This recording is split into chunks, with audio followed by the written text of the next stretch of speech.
नमस्कार, मैं डॉक्टर स्वप्निल भारंबे हूँ और मैं विवेक हॉस्पिटल नागपुर में नेफ्रोलॉजिस्ट हूँ।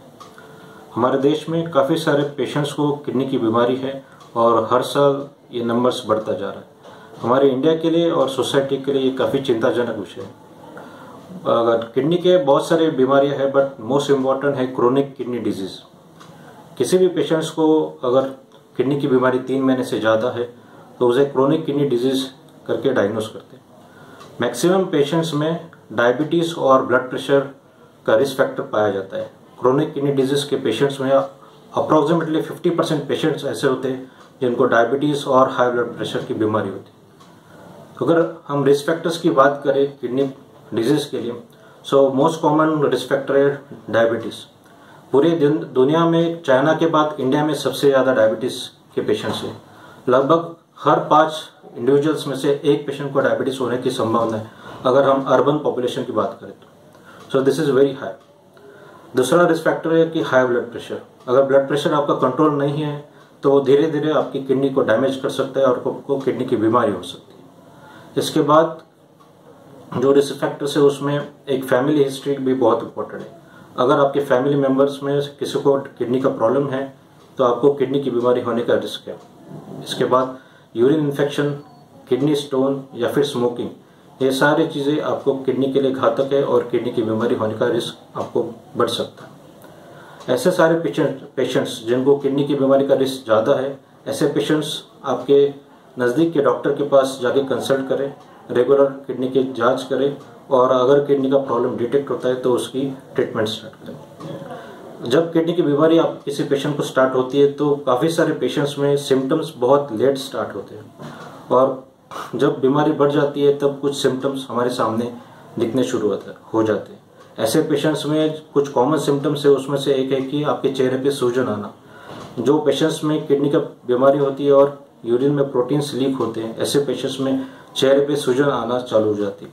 सेकेंड प्रॉब्लम हो सकता है कि ऐसे पेशेंट्स में सांस लेने में तकलीफ हो सकती है, ब्रीदिंग डिफिकल्टी हो सकती है।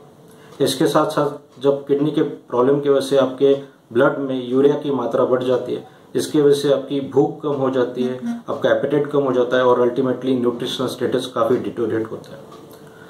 अगर किडनी का प्रॉब्लम काफ़ी हद तक बढ़ जाता है तो काफ़ी सारे पेशेंट्स में यूरिन की क्वांटिटी कम हो जाती है, यूरिन प्रोसेस जो है वो काफ़ी कम हो जाता है और इसके सिम्टम्स आपको दिखने चालू हो जाते हैं। जब यूरिया एक लिमिट्स के बाहर बढ़ जाता है आपके बॉडी में, सो आपको एपेटाइट कम होके आपका वेट लॉस होता है, न्यूट्रिशनल डेफिशिएंसी होती है, कैल्शियम कम हो सकता है और बोन्स वीक होके फ्रैक्चर की रिस्क भी बहुत बढ़ सकती है। इसके साथ साथ जब ब्लड प्रेशर आपका कंट्रोल नहीं रहता है, बहुत सारे मेडिकेशन लेके भी आपका ब्लड प्रेशर काफ़ी ज़्यादा होता है, सो ये भी एक इनडायरेक्ट सिम्टम है कि आपके किडनी का प्रॉब्लम होने की रिस्क है। जो भी पेशेंट्स है जिनको किडनी का प्रॉब्लम है, अगर आपको ट्रीटमेंट में मेडिकेशन से उसका इम्प्रूवमेंट होती है तो आप कंटिन्यूस उनका ट्रीटमेंट चालू रखिए। जो भी किडनी के पेशेंट्स हैं उनको जनरली जो ट्रीटमेंट ऑफर की जाती है, एडवाइस की जाती है, काफ़ी सारे पेशेंट्स को में इम्प्रूवमेंट होती है, बट अनफॉर्चुनेटली कुछ पेशेंट्स ऐसे होते हैं जो उनकी बीमारी काफ़ी ज़्यादा बढ़ जाती है या फिर उनको ट्रीटमेंट में जैसा रिस्पॉन्स आना चाहिए उस तरह से नहीं आता है। अनफॉर्चुनेटली ऐसे पेशेंट्स को डायलिसिस पे ट्रीटमेंट चालू करनी पड़ती है और they have to depend on dialysis for almost life long. But dialysis एक सपोर्टिव थेरेपी है, उससे पेशेंट्स किडनी बीमारी से मुक्त नहीं होता है। So it is essential for patients who are having kidney disease.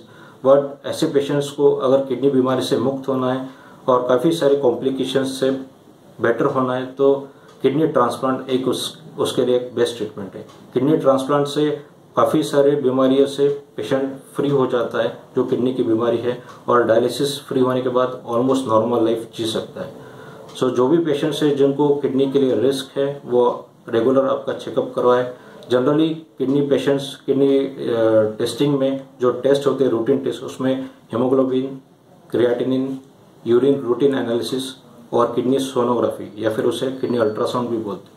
अगर ये टेस्ट आप रेगुलरली करते हैं तो इसमें काफ़ी सारे डिजीज़ के बारे में पता चलता है और अगर आपकी बीमारी इनिशियल स्टेज में पता चलती है तो आप काफ़ी हद तक उसको ठीक करने में या फिर कंट्रोल करने में कामयाब रहते हैं। Thank you.